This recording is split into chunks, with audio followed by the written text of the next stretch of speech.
What's good, World Squad, man? Coming back at y'all with another video. Hopefully you guys had an amazing day today. We coming back at y'all, right? We coming back out at y'all. I'm testing out this new mic. Hopefully the sound is good. If not, if I need to improve on it, you guys just let me know and I'll be sure to adjust that for the next video. So as you guys can see, the title of this one is the do's and don'ts of starting the Amazon business, right? The do's and don'ts of starting the Amazon business. Before we jump into it, I had a comment from the last video. Miss V3630 was asking, she said, hey, in your honest opinion, do you think an individual account is worthless, right? So I'm shouting out to Miss V. Hopefully I'm pronouncing your name correctly. It is not worthless, right? It's not worthless. And I'm gonna go into her question a little bit more. Um, the individual account is for people, in my opinion, that don't know what they want to sell yet on Amazon. So if you're brand new, you're just testing the water, kind of like, you first getting into the pool, or you going to this water park, or you going to the beach.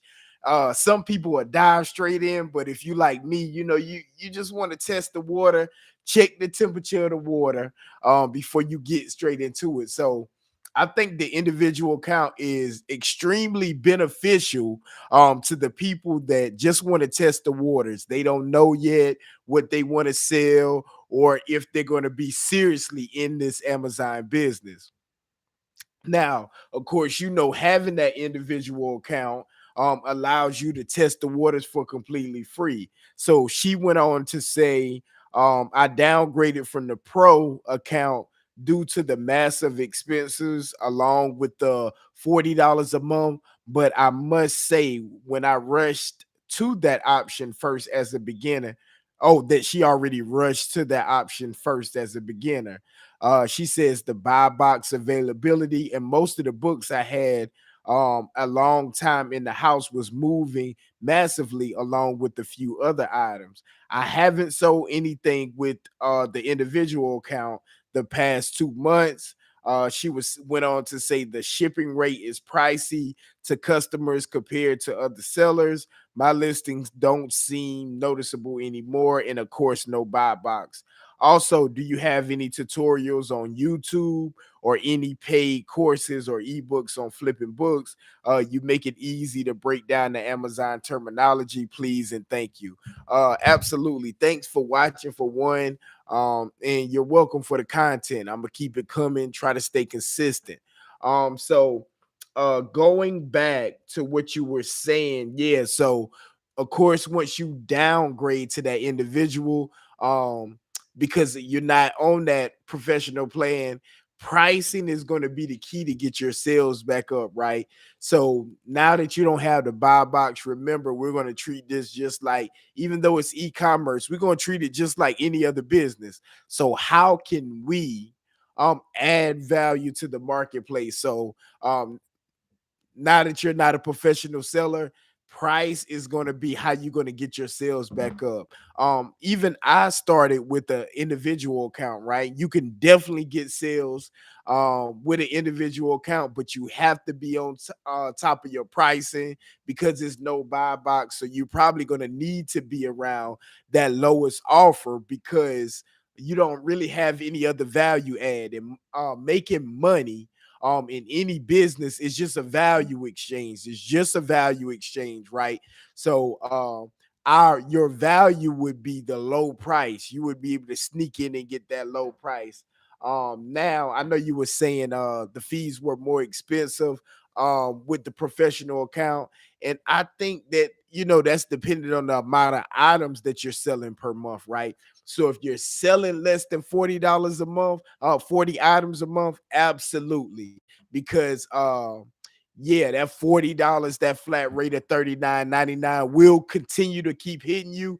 But if you're selling over that 40 items a month, you're going to save a lot of money, and it can potentially make you a lot more for and help you run your business more efficiently because of course, as you said in the comment, you can get the buy box, and it would allow you to get other tools and softwares to hook up to your business to let it run more efficiently.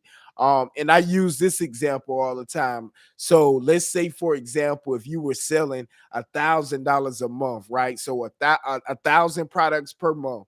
So selling 1,000 products per month on the professional plan would have you um at $40 a flat rate fee, right? But if you were selling $1,000 per month on the individual plan, because they charge 99 cents per transaction, man, they taxing you. That's $1,000 in fees off the gate because of those transactions. So depending on your level and how much quantity you were doing, how many sales you were getting, yeah, it could be expensive if you went over that $40 threshold. Also, yes, so in the link of the in the description of this video, I will have links to my ebooks and my courses. So any information that you need will definitely be down in the description of this video. And if you have any other questions or concern, hopefully I answered your question pretty well. The individual account is not worthless. It's people that make good money on that, but of course, once you start selling over $40 a month, you definitely want to transition to the Big Boy Pro and pay the $40 just because it's a flat rate fee. So yeah, hopefully that answered your question. If not, just send me a DM on Instagram at Travis_GWV. I'll be more than happy to address any questions or concerns that you have, and make sure you follow the account with over 150,000 followers, because it is a good many scam and fake accounts. So just verify that it is me. All right, so hopefully I answer your question. Now let's get into the gems, right? So I took some notes here, the do's and the don'ts, right? So let's start off with the do's, right? Number one, just like with any business, you have to do your research, right? You need to do your research. If you don't do your research, you're not prepared. You're setting yourself up for failure. And I mess up sayings all the time, but when you fail to prepare, you're preparing to fail. I think that's right. If I didn't get it right, y'all drop it down in the comments and let me know, like, Trav, nah, you're messing that quote up. But when you fail to prepare, prepare to fail, right? So do your due diligence, do your market research. If you jumping into this business, make sure you can find or source profitable products that you know what you're doing before you invest any money, or you connect it with a teacher or a community where you can learn and get those skills and that know-how, and just learning the game. You need to lean on somebody if you don't know, right? So definitely the do is do your research, right? Do your research, do your due diligence. And that's just with any business, whether it's e-commerce, whether it's Amazon, whatever. You got to do your research and stay on top of it.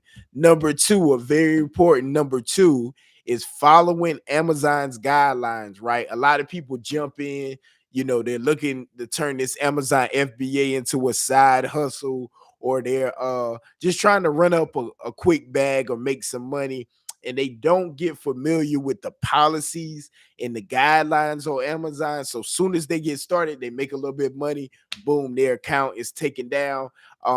Make sure you know the TOS, or the terms of service on Amazon, know how to move. Because whenever you're partnering with the largest e-commerce platform in the world, this is a potential 6, 7, 8 figure asset, right? And you don't want to play with your business. You want to make sure you're doing everything right. Amazon's motto is customer first. They're always going to do something to serve the customer. So be sure to know those rules, so that way buyers, whenever they come to your store, can have a pleasant buying experience and customer experience, right? And you keeping Amazon happy, if you keeping the customers happy, you keeping Amazon happy. The next thing I would say is do, and I ain't gonna make this video too long, is to monitor your listings in your inventory, right? So just like I was answering the young lady's question at the beginning of this video, you have to stay in stock, especially if you're doing wholesale or online arbitrage where you having multiple of a specific or bulk quantity of a specific item or product. Make sure you know how much you're selling. So if you're selling 30 of these items, make sure each month, or be sure each month, that you're going to have 30 in stock, because that's missed sales, right?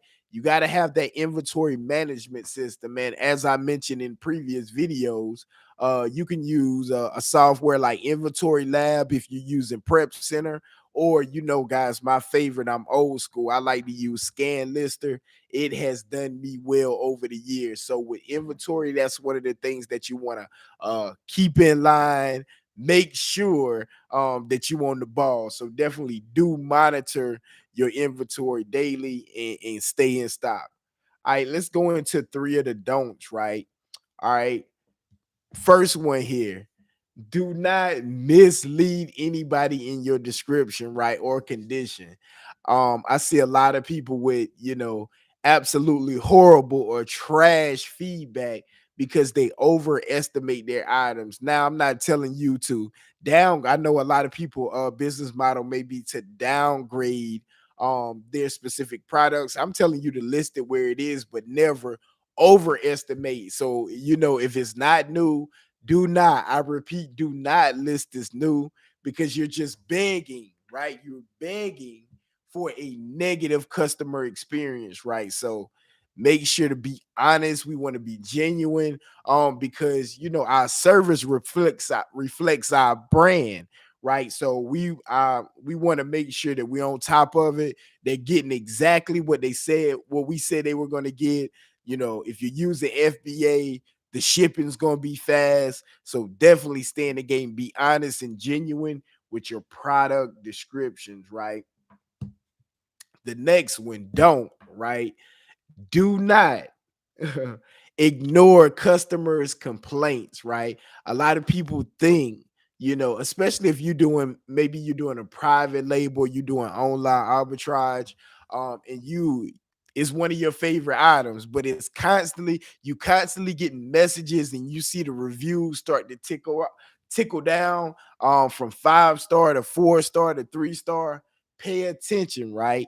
Because 9 times out of 10, if you're not paying attention, either you're gonna start to rack up negative feedback. And I know some people don't, they don't too much care about the feedback, but I do.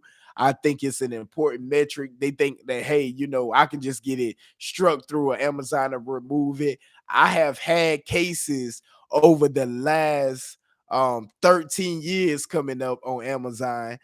Happy New Year to everybody, where they were supposed to remove the feedback, but they didn't, right? So it's always that chance that they may not review, or they may not remove it. So I just like to keep great feedback all around. So if I see a complaint, even if it's something through FBA, I'm going to address it, and then I may tell them to say, hey, FBA handle the customer service. But I know some people send them straight to FBA, and that's what you can do. But I take customers serious, because I know that's Jeff Bezos's model, and that's how he built Amazon. So why wouldn't I, if I want to partner with his company, treat the customers the same way and give them a great experience, right? And last but not least, a don't, whenever you start to price products, especially again if you're doing online arbitrage or bulk,